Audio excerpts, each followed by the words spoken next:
So today I'm going to try to kill two birds with one stone by taking apart this engine, reverse engineer it in order to fix this engine, which seems like a very ridiculous plan, and that's because it is.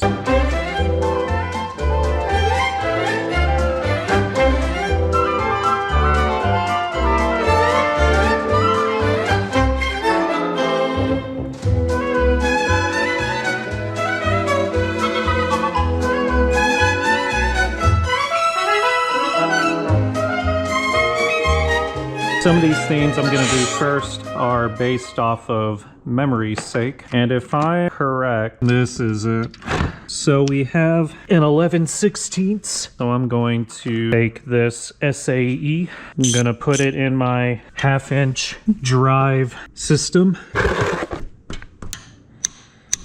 Seems like that little tap was all that was needed. There we go. Oil still seems to be good. So that's how you would undo this little nub over here. And this would be a 1/2 by 20 1/2-inch. This would fit in a M12 1.50 as well. And that would be 15 millimeters. And then it fits in a 11/16 socket head. Let's see over here. So now I gotta figure out where the gas comes out of here. I'm just gonna grab any old bucket and I'm gonna empty the gas tank. Let's see if we can funnel it in. There we go. That's what I like to see. So if you guys didn't see this part, I disconnected from this hose, took a funnel and just put it in a bucket. And so now it looks like we can take this piece over here, screw it back, put you over here. Take this out. We're gonna take off the air filter. You'll just need any standard Phillips head and you'll unscrew this portion. You'll just wiggle this off, but you'll need a Phillips. I think this may be, assuming it's gonna be like a P2 or P3. Get the hell away. And so what I'll do now, I guess, is remove the chain guard. I'm going to put the 11/16 back. Put these back in here. I'm thinking this is going to be a size 10. So I'm going to be taking my 3/8, putting it in a size 10 socket.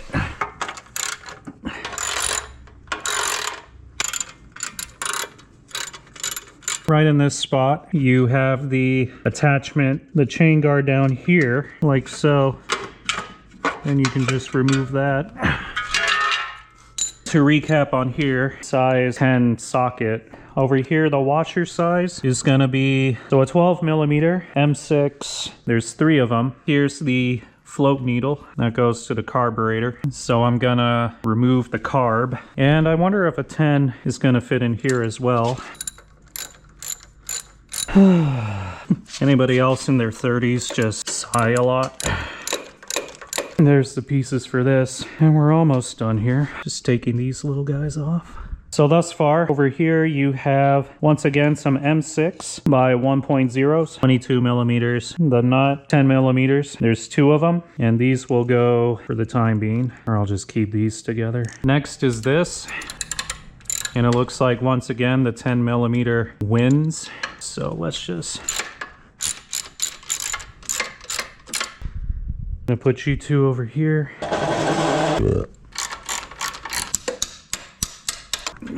So down here is where the thingies connect, and that is not a 10 millimeter. Could be a 5/16. Oh, hell no. So now we got a 3/8 with a 12.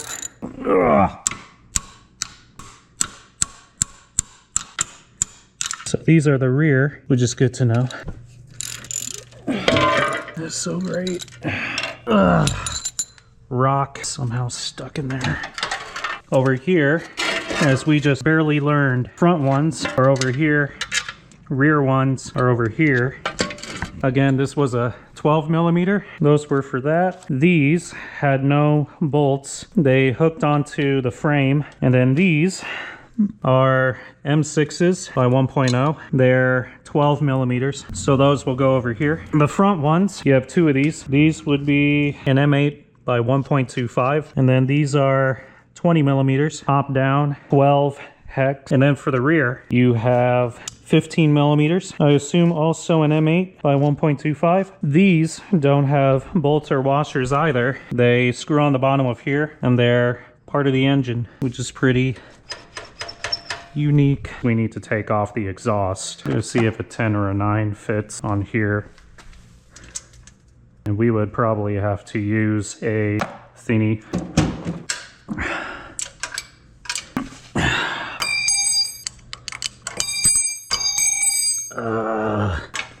This is so ridiculous. This stupid thing still won't come off. Here we go.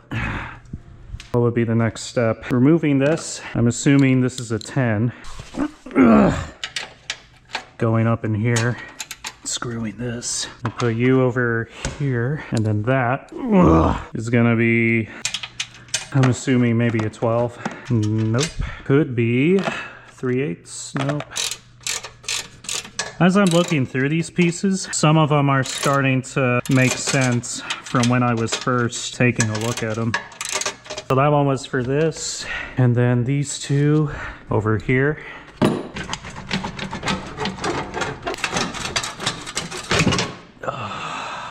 That hurt more than it was supposed to. So right there we used a half using our 3/8. Oh my goodness gracious. And then over here we have M6 by 1, and then we have a 5/16 by 18 millimeters in diameter. And then the last thing it looks like over here, aside from maybe removing the little point, hey, that was easy, is taking off the block. Doesn't look like there's anything else attaching itself to it. So we need a cushion of some sort to drop it down. Eyeballing it, it looks like this is a 17. By George, you did it again. Except I'll use the 3/4. So you have a 17 socket head. So that's the first bolt. And this one is double bolted in. Got me thinking about double cheeked up. So this bolt goes all the way through. I'm trying to figure out where this other mounting pin is, because I believe there's another that holds that in there. It looks like that would be it. There's a spring that's holding the brake up. So this is the part. It maneuvers this whole cable, and it's currently in the way of the thingy. Let's see. Then we'll need one of these. But it looks like it'll only fit in the thingy. So I have an extension, a CRV 3/8 socket, or a 3/8 crescent wrench, size 17 thingy. So tough. So this goes with the brakes. So I had to hammer that. Woo-wee! That is exhausting.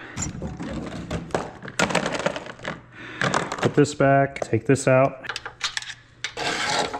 That box underneath.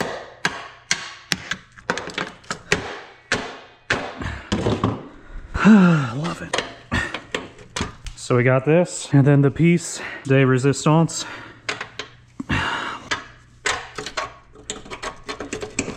So that is being held in by the chain, which is amazing. It is just manhandled on there. So I took a break, I got some water, and what I noticed down here was there was this little spline down here. So what this would require is one of these ace things. I forget what they're called. Essentially, you would buy one of these for like 20 bucks, and then you would take that thing and you would squeeze, and these two little prongs, they pull things apart. Over here, it's hard to see right now because there's this little guy over here, but there's something holding in the master link. And for safety reasons, I'm gonna put on this freaking goggle, gonna put on some gloves because I'm not sure what the hell this is gonna do. I'm gonna try to see if I can hold that up. Oh, hold up. Luckily, these tools are easily fixable because of the swappable heads.